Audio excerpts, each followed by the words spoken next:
Hello and welcome to this quick video on looking at integrating functions where we have a product going on, and the key part of this is that one element of this product is the derivative of the other, and often that original function, which has its derivative next to it or being multiplied by its derivative, is to a certain power, and we can use the reverse chain rule to just add 1 to the power and adjust any sort of constants that need adjusting.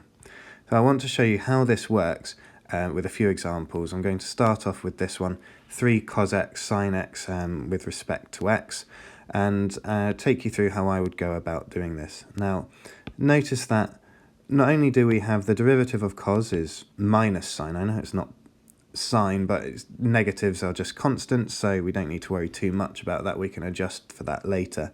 And we've also got the derivative of sine is cos, so it doesn't really matter which way we go about this. But if we say, for example, that I want to differentiate with respect to x, sine squared x, what's that going to become? Well, by the chain rule, we would have 2 sine x times its derivative, cos x. So I've times by the power, taken away 1 from the power, and I've times by the derivative.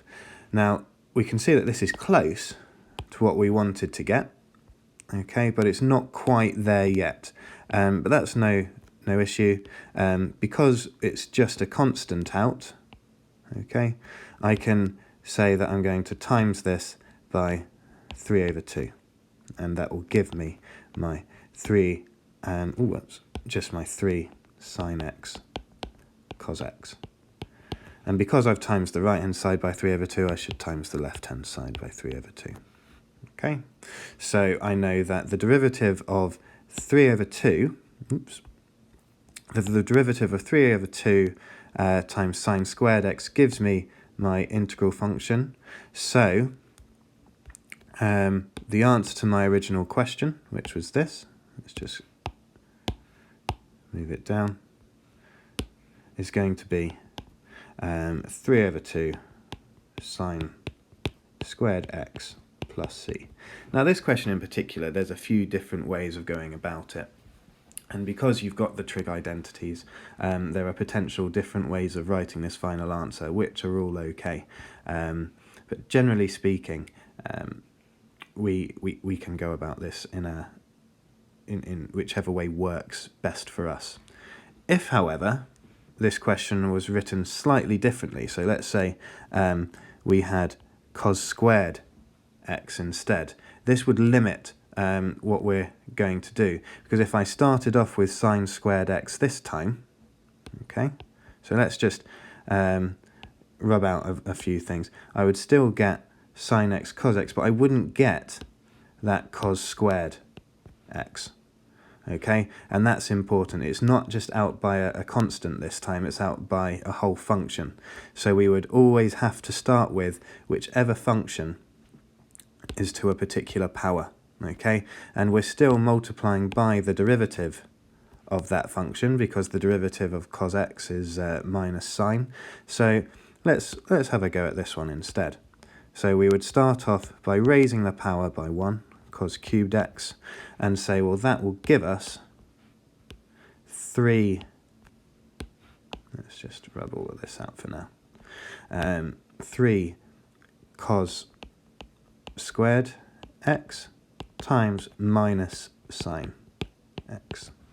Okay, so we've got the functions that we need. The issue is we've now got minus 3 cos squared x sine x.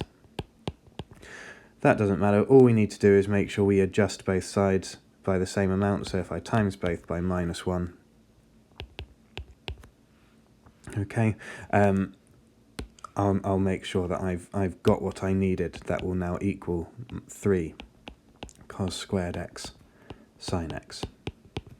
Okay, and I would adjust my answer like that. So the integral of 3 cos squared x sine x with respect to x is going to be minus cos cubed x plus c. Okay, let's have a look at a similar but different example. Whoops. Okay, so I've got x times x squared plus 5 cubed. Now here you can see this function is raised to a power, and if I differentiate this, the derivative of x squared is going to be timesing by 2x. So when I do the chain rule for this, I'm going to end up timesing by 2x, which happens to be the product in this case. So I know that it must come from a reverse chain example. So to start off with, I'm going to think, well, what would happen if I had this function to one higher power? Okay, well, this will give me 4 times x squared plus 5. Oh, why have I added an x in there? I don't know why I've added an x in there. Plus 5 to the power of 3 times the derivative of this function using the chain rule. And that gives me 8x times x squared plus 5 cubed. Which is again close, but not quite there. It's out by a factor of 8. So all I need to do now is adjust. So I'm going to times this by an 1/8, and I'll also have to times this side by an 1/8. So my answer to this question is just going to be an 1/8 of x squared plus 5 to the power of 4. Okay. Oh, plus c. Okay. Last example. So here we've got something slightly different. I've got 5 tan x times sec to the 4x with respect to x. Now, if I start by thinking, well, tan x does differentiate to sec something, so let's see what would happen if I started off with differentiating tan squared x. Well, this would end up being 2 tan x times its derivative, sec squared x, which is close, but unfortunately it's not just out by a factor, by a constant anymore. It's out by a whole function. In fact, it's out by sec squared x. So no matter what I do with this, it's not going to get close enough to be able to just adjust for constants afterwards. But then I can start thinking, well, what happens if I look at this other function? What would happen if I raised this to one higher power? Well, sec to the 5x, if we think about what does sec differentiate to, the derivative of sec x is sec x tan x. So we've actually got a tan x being generated as a result of this. So let's see what happens when I raise sec to one higher power. I would get 5 sec to the 4x times sec x tan x. So I've got my single tan x function, but actually I've gone a bit too big because I've got 5 sec to the 5x times tan x. So I'm one off. And actually, you'll notice that we started off with a power of 5 for sec x, and we've ended up with a power of 5 for sec x. So we haven't actually lost a power anyway. So maybe we should have started out with sec to the 4x. Let's see what would happen if I change that power.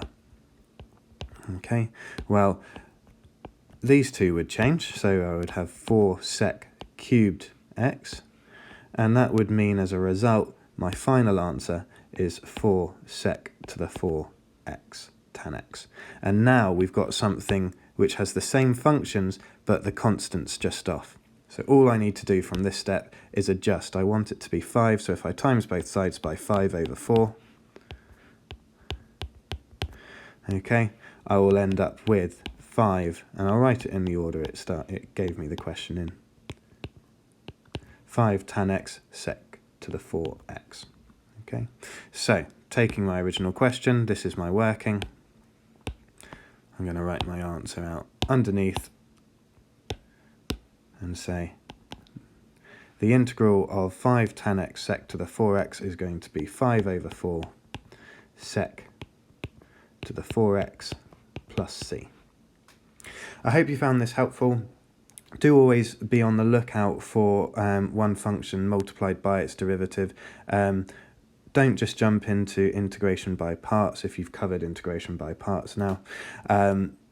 Always think, is there an easier way of doing it? Do I have the derivative multiplied by an original function?